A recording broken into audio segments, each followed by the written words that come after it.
చేయండి. ప్రభుత్వం మాకు తోడు ఉండి. నెల్లూరు జిల్లా ఆత్మకూరు నియోజకవర్గంలోని ఆత్మకూరు పోలీస్ స్టేషన్లో విధులు నిర్వహించిన సాయన్న పదవి విరమణ చేస్తున్నారు. 40 ఏళ్ల ఉద్యోగ జీవితంలో 30 ఏళ్లకు పైగా ఆత్మకూరు స్టేషన్లో వివిధ హోదాల్లో సేవలందించారు. 1985లో కానిస్టేబుల్గా విధుల్లో చేరిన ఆయన తరువాత హెడ్ కానిస్టేబుల్, ఏఎస్ఐగా, చివరికి ఎస్ఐగా బాధ్యతలు నిర్వర్తించారు. ఫ్రెండ్లీ పోలీసింగ్కు నిలువెత్తు ఉదాహరణగా నిలిచిన సాయన్న తన సేవా కాలంలో ప్రజల అభిమానాన్ని పొందారు. ఆత్మకూరుతో తనకు విడదీయరాని అనుబంధం ఏర్పడిందని, పదవి విరమణను సంతోషంగా స్వీకరిస్తున్నానని తెలిపారు. నాకు సహకరించిన దానికి కూడా సగభాగం ఆమె నా డ్యూటీ కృషిలో ఆమె సగభాగం ఉంది.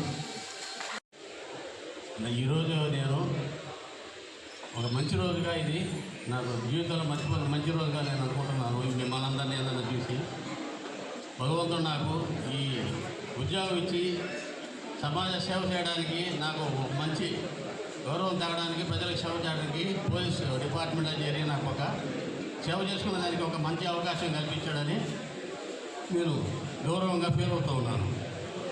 అలాగే నాకు నా సర్వీసులో ఎన్నో సమస్యలకి మా అధికారుల, మా సుపీరియర్ ఆఫీసర్ వాళ్ళ ఆదేశాల మేరకు నా సహచరుల సహకారంతో నేను డ్యూటీ నిర్వర్తించి మంచి పేరు తెచ్చుకున్నానని అనుకుంటాను. అలాగే ఆత్మకూరుకు వచ్చినప్పటి నుంచి ఆత్మకూరుకు సంబంధించిన అందరూ కూడా నన్ను ఒక అన్నగా, నన్ను ఒక తమ్ముడుగా నన్ను ఆదరించి నన్ను నా డ్యూటీ చేసుకునే దాంట్లో నాకు అందరూ సహకరించి నాకు మంచి పేరు రావడానికి అందరూ సహకరించారు. అందరికీ ధన్యవాదాలు చెప్పుకుంటున్నాను. ఈ వేదికను అలంకరించిన మా డిఎస్పీ గారికి, మా సిఐ గారికి, మా ఎస్ఐ గారికి, మరి సభకు ఇచ్చేసిన అందరికీ